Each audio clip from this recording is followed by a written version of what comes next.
बिस्मिल्लाहिर्रहमानिर्रहीम। अस्सलाम वालेकुम। वज़ीर-ए-आज़म इमरान ख़ान के HBO मैक्स पर जो इंटरव्यू हुआ वो इससे पहले मैंने पहला हिस्सा बना के अपलोड कर दिया था, वो आपने देखा होगा। उसके अंदर एगोर के मुसलमानों के हवाले से जो सवाल था उसके ऊपर मैंने तर्जुमा करके आपको बताया है, और उसके अलावा पाकिस्तान ने जो कोरोना को अच्छे तरीके से डील किया उस पर अमरीकी सहाफ़ी ने जो सवाल किए थे वो उसका ज़िक्र है।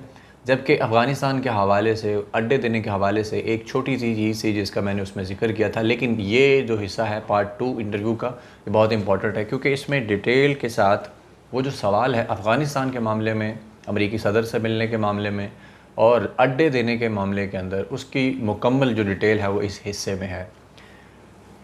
एंकर ने जब इंटरव्यू शुरू किया तो वज़ीर-ए-आज़म इमरान ख़ान से जिस तरह उसका जो स्टाइल है, आपने वीडियो शायद कहीं ना कहीं देखी होगी कि जिस तरह उसकी बॉडी लैंग्वेज थी, जिस तरह अमेरिका के लोग ख़ुद को सुपीरियर समझते हैं पूरी दुनिया में, उनका एक ख़ास स्टाइल है कि वो पूरी दुनिया को ले पालक समझते हैं। तो इसी स्टाइल के अंदर उसने इंटरव्यू शुरू किया और उससे पहले जो स्टार्ट था वो भी इसी तरह से था। तो खैर इंटरव्यू का तर्जुमा जो है वो मैं आपके सामने रखता हूँ। एंकर ने पूछा, वज़ीर-ए-आज़म ख़ान, अमेरिका बिलाखिर अफ़गानिस्तान से अपनी फ़ौजें निकाल रहा है, क्या आप इस पर खुश हैं? वज़ीर-ए-आज़म ने जवाब दिया, एक तरह से खुश हूँ क्योंकि अफ़गानिस्तान का कोई फ़ौजी हल नहीं था। फ़िक्र ये है कि अमेरिका बगैर किसी सियासी सेटलमेंट के निकल रहा है, तो अब वहाँ खाना जंगी का इम्कान है। एंकर, आपके ख़्याल से क्या पॉलिटिकल सेटलमेंट होनी चाहिए थी? क्या पॉलिटिकल सेटलमेंट होनी चाहिए थी? प्राइम मिनिस्टर ने जवाब दिया, सियासी सेटलमेंट का मतलब ये है कि कोई इत्तेहादी हुकूमत बनाई जाती जिसमें तालिबान और दूसरी तरफ के लोगों की भी नुमाइंदगी होती, इसके अलावा और कोई हल नहीं है। एंकर, क्या आपको लगता है कि 11 सितंबर 2021 तक अफ़गानिस्तान से अमेरिका का निकल जाना अमेरिका की गलती है? प्राइम मिनिस्टर ने जवाब दिया, बहुत मुश्किल है। अमेरिका ने ख़ुद को बहुत बड़े मसले में डाल लिया हुआ है। कोई टाइम फ्रेम देना चाहिए था। जिस वक्त उन्होंने टाइम फ्रेम दिया, तालिबान ने इसको अपनी फ़तह करार दिया। एंकर, तालिबान को मौसर तरीके से अफ़गानिस्तान पर कंट्रोल हासिल करते देखना आपको कैसा लग रहा है? क्या आप उन्हें अक़वाम आलम में शमूलियत पर खुशामदीद कहेंगे? प्राइम मिनिस्टर ने जवाब दिया, जहाँ तक पाकिस्तान का ताल्लुक़ है, जो कोई भी अफ़गानिस्तान के लोगों का नुमाइंदा होगा हम उनके साथ चलेंगे। एंकर, अगर वो जमहूरी तरीके से मुंतखब होकर ना आए तो फिर क्या ये बात आपको अहम नहीं लगती कि ये गिरोह आपके मुल्क के बिल्कुल साथ है और मज़ीद ताकतवर होता जा रहा है? तो वज़ीर-ए-आज़म ने जवाब दिया, देखो मैं कोई तालिबान का तर्जुमान नहीं हूँ, मेरे लिए ये बात बिल्कुल बेमानी है कि उनको क्या करना चाहिए और क्या नहीं करना चाहिए। अगर तालिबान मुकम्मल कामयाब हो गए तो बहुत ज़्यादा खून खराबा हो सकता है और अफ़गानिस्तान के बाद इसका सबसे ज़्यादा नुकसान पाकिस्तान को होगा, क्योंकि पहले ही हमारे पास 30 लाख के करीब अफ़गान महाजरीन रह चुके हैं और इसके बाद मज़ीद महाजरीन आ सकते हैं। इसलिए हमें इस इशू पर तशवीश है। अमेरिका को वहाँ निकलने से पहले इस मामले की सेटलमेंट करवाना होगी। एंकर, चलें अमेरिका के साथ ताल्लुकात की बात करते हैं। अमरीकी CIA के डायरेक्टर बिल बर्न्स ने अचानक इस्लामाबाद का दौरा किया, क्यों? प्राइम मिनिस्टर, जब से 9/11 का वाक़या हुआ, अमेरिका और पाकिस्तान की एजेंसीज़ में मुसलसल रब्ता है। एंकर, क्या आप CIA डायरेक्टर से मिले? प्राइम मिनिस्टर, नहीं, मैं नहीं मिला। एंकर, आपकी इंतज़ामिया में से कोई मिला? प्राइम मिनिस्टर, ISI के सरबराह उनसे मिले। एंकर, अमेरिकन चाहते हैं कि यहाँ उनके जासूस हों, स्पेशल फोर्सेस हों, ताकि अफ़गानिस्तान में होने वाले मामलात पर नज़र रख सकें। क्या आप अमरीकी हुकूमत को इजाज़त देंगे कि CIA पाकिस्तान में रहते हुए अफ़गानिस्तान में अलकायदा, तालिबान और दाइश के ख़िलाफ़ काउंटर टेररिज्म के ऑपरेशन कर सके?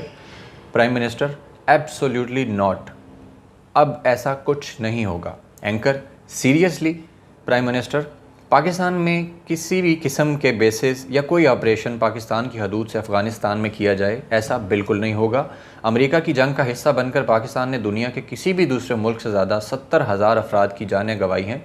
हम अपनी सरज़मीन से किसी और सरज़मीन पर मज़ीद कोई भी फ़ौजी इक़दाम अफोर्ड नहीं कर सकते। हम सिर्फ अमन के हिस्सेदार बनेंगे, किसी झगड़े के नहीं। एंकर, अमरीकी फ़ौज तालिबान के ख़िलाफ़ अफ़गान हुकूमत की मदद के लिए फ़िज़ाई हमले करने पर गौर कर रही है। क्या आप अमरीकी एयरफोर्स को अपनी फ़िज़ाई हदूद इस्तेमाल करने देंगे? प्राइम मिनिस्टर, हम मज़ीद किसी भी झगड़े का हिस्सा नहीं बनेंगे। एंकर, लेकिन आपने अभी कोई फ़ैसला नहीं किया है कि अमेरिका को अपनी फ़िज़ाई हदूद इस्तेमाल करने देंगे या नहीं। प्राइम मिनिस्टर, हमारे यहाँ अभी इस पर बात नहीं हुई है। एंकर, आपका इस बारे में क्या ख्याल है? प्राइम मिनिस्टर, मुझे इल्म नहीं, हमें इस मामले पर बहस करेंगे कि क्यों अमेरिका अब अफ़गानिस्तान में बमबारी करना चाह रहा है, जबकि 20 साल ऐसा करने के बावजूद उसको कोई फ़ायदा नहीं हुआ, तो अब क्या फ़ायदा हो जाएगा? एंकर, क्या आपकी अमरीकी सदर जो बाइडन से बातचीत हुई जब से वो सदर बने? प्राइम मिनिस्टर, हमारी बात नहीं हुई। एंकर ने सवाल किया, इसकी क्या वजह है? प्राइम मिनिस्टर ने जवाब दिया, जब उनके पास वक्त होगा वो मुझसे बात कर लेंगे, शायद अभी उनके पास वक्त नहीं और उनके पास कुछ और तरजीहात है जिन पर वो मसरूफ़ हैं। एंकर, उनसे अगर मीटिंग हुई तो आप क्या कहेंगे? प्राइम मिनिस्टर ने जवाब दिया, अमेरिका दुनिया की सबसे बड़ी ताकतवर कौम है। इसकी बड़ी जिम्मेदारी है कि बरसगीर जहां 1 अरब 40 करोड़ लोग रहते हैं जो कि एक मसला कश्मीर की वजह से उलझे हुए हैं, अक़वाम मुत्तहिदा की सिक्योरिटी कौंसल की करारदाद के मुताबिक कश्मीर एक मुतनाज़ा इलाका है जहाँ इस्तिस्वाब राय होना था ताकि कश्मीर के लोग अपने मुस्तकबिल का फ़ैसला खुद कर सकें, और ये अब तक नहीं हो सका है और ये एक पीप ज़दा ज़ख़म की मानद बन चुका है। अगर अमेरिका चाहे तो ये मसला हल हो सकता है। एंकर ने फिर सवाल किया, तज्ज़िया कारों का ख्याल है कि पाकिस्तान अपने एटमी असासे बढ़ा रहा है जो कि दुनिया का कोई और मुल्क इस तेज़ी से नहीं कर रहा, ऐसा क्यों? प्राइम मिनिस्टर ने जवाब दिया, मैं नहीं समझता कि ऐसा है और मुझे नहीं पता कि उन्होंने तज्ज़िया किस बुनियाद पर किया है।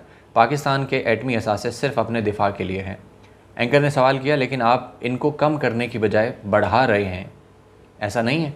प्राइम मिनिस्टर ने कहा कि मैं यकीन से नहीं कह सकता कि हम बढ़ा रहे हैं या नहीं, लेकिन मैं इतना जानता हूँ कि हमारे अपने एटमी असासे सिर्फ एक मकसद के लिए हैं, ये किसी को डराने के लिए नहीं है।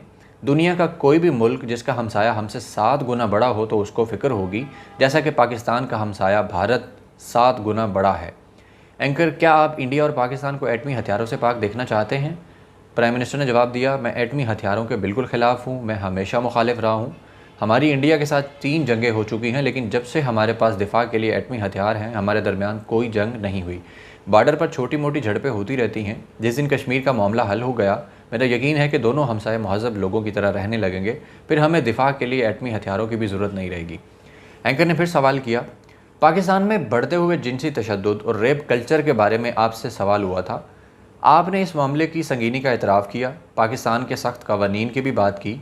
आपसे मुतल्लिक़ एक बयान मंसूब हुआ कि आपका ख़्याल है कि औरतों को पर्दा कर लेना चाहिए क्योंकि इससे टेम्पटेशन बढ़ती है और हर मर्द में इतनी विल पावर नहीं होती।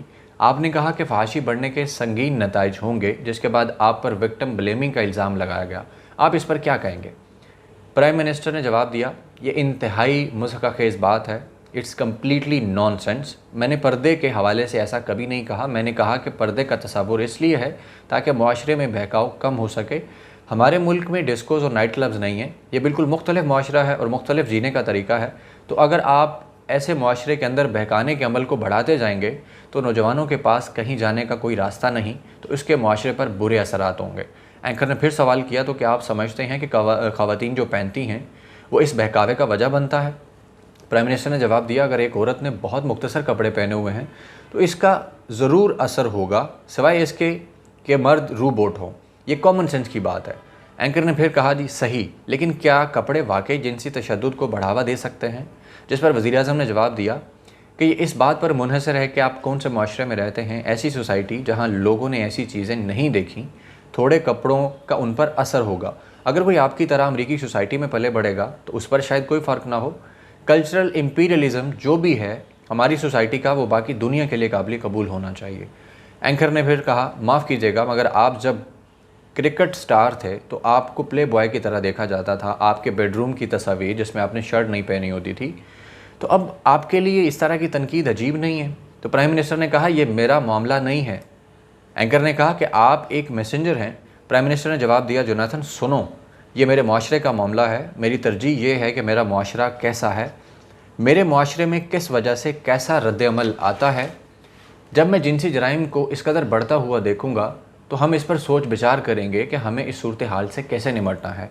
इस सब का मेरे माशरे पर बहुत बुरा असर हो रहा है, हमें इस बारे में कुछ ना कुछ करना होगा। उसके बाद एंकर ने कहा कि जी आपका बहुत शुक्रिया वज़ीर आज़म, आपने अपना वक्त दिया। तो जिस पर वज़ीर आज़म ने कहा कि एंकर जोनाथन, तुम मज़ीद जो है वो लंबा कर सकते थे, लेकिन तुमने कुछ इस तरह से, उसके बाद फीड जो है वो कट हो गई। तो इंटरव्यू का ये सबसे इम्पोर्टेंट हिस्सा था।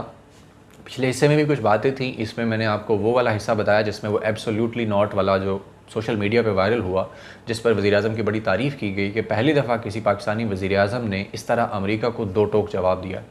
और फिर उसके बाद जिस तरह उन्होंने फ़िज़ाई हदूद के इस्तेमाल पर बात की और जो बाइडन के हवाले से जिस तरह बात की कि उसके पास वक्त होगा तो मुझसे बात कर लेगा, अभी और तरजीहात होंगी, और फिर उसने जब पूछा कि जब बात होगी तो आप क्या कहेंगे, तो वज़ीर-ए-आज़म ने उसको बताया कि मैं उसे बताऊंगा कि अमेरिका दुनिया की सबसे बड़ी कौम है, सबसे ताकतवर कौम है, तो उसकी सबसे बड़ी जिम्मेदारी है कि यहाँ 1.5 अरब के करीब लोग इस बड़े सगीर के अंदर एक कश्मीर के मसले की वजह से उलझे हुए हैं।